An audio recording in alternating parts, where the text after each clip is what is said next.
providing free.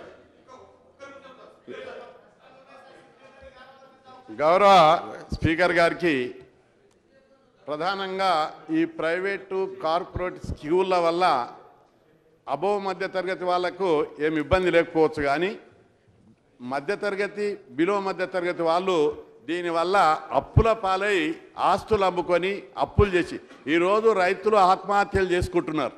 దానికి ఇది కూడా ఒక ప్రధాన కారణం. ప్రైవేట్ స్కూళ్ళు కార్పొరేట్ స్కూళ్ళల్లో గొప్పలకు పోయి మధ్యతరగతి కింది తరగతి వాళ్ళందరూ కూడా అప్పులు చేసి స్కూళ్ళలో చదువుతారు. దీని మీద ప్రభుత్వము ఒక విధానపరమైనటువంటి మౌలికమైనటువంటి నిర్ణయం తీసుకోవాల్సిన అవసరం ఉంది. ఏదో క్యాజువల్గా ఎప్పుడో చిన్న చిన్న జీవోలు తెచ్చి నిర్ణయాలు తీసుకుంటే సరిపోదు.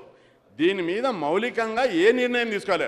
ఒక్కొక్క స్కూల్లో ఫీజు ఇష్టం వచ్చినట్టు చేస్తుంటే, ఒక యాజమాన్యం కింద 100 స్కూళ్ళు ఓపెన్ చేస్తుంటే ప్రభుత్వం చేతులెత్తేసుకోవడం కాదు. అంటే ఈ ఒక్క ప్రభుత్వం కాదు, గత ప్రభుత్వాల నుంచి కూడా ఇక్కడ ఒక పద్ధతి ప్రకారం విద్యను ప్రైవేట్ పరం చేయడము, కార్పొరేట్ రంగానికి అప్పచెప్పడము, చేతులెత్తేయడం జరుగుతుంది. అందుకే ఈ విషయం లోపల ప్రపంచంలో అనేక దేశాలు, అమెరికా తీసుకున్నా, బ్రిటిష్ తీసుకున్నా, అక్కడ కామన్ స్కూల్ పెట్టారు. అందరు పిల్లలు ఒకటే స్కూల్లో చదివేటట్టు. ఇక్కడ ఆ విధంగా కాకుండా గ్రాడ్యువల్గా 10% ఉండే, ఒకప్పుడు 20 ఏళ్ల కింద 10% ఉండే ప్రైవేట్ స్కూలు, ఈరోజు 51%కి వచ్చింది.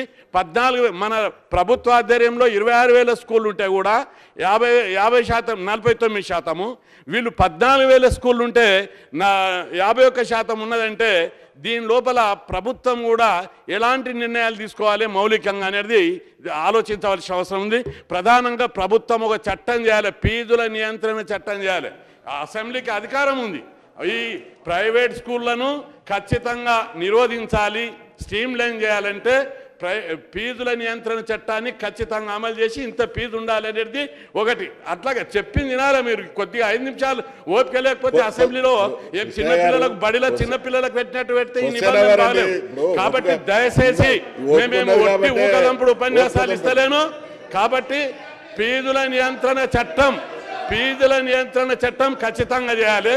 రెండవది, ఒకే యాజమాన్యం కింద ఒకటే స్కూల్ ఉండాలి. ఒకే యాజమాన్యం కింద ఒకే స్కూల్ ఉండేటట్టు ఖచ్చితంగా చట్టం లోపల పొందుపరచాలి. రెండవది, ఫీజులను స్కూళ్ళను అడ్డగోలుగా మాత్రమే మనం ఏదైనా చేయగలుగుతాం. కానీ ఆ విధంగా కాకుండా క్యాజువల్ గా చేస్తే సరిపోదని చెప్పి ఈ సందర్భంగా నేను మీ ద్వారా ప్రభుత్వానికి విజ్ఞప్తి చేస్తున్నా. Only one question, straight, otherwise cut.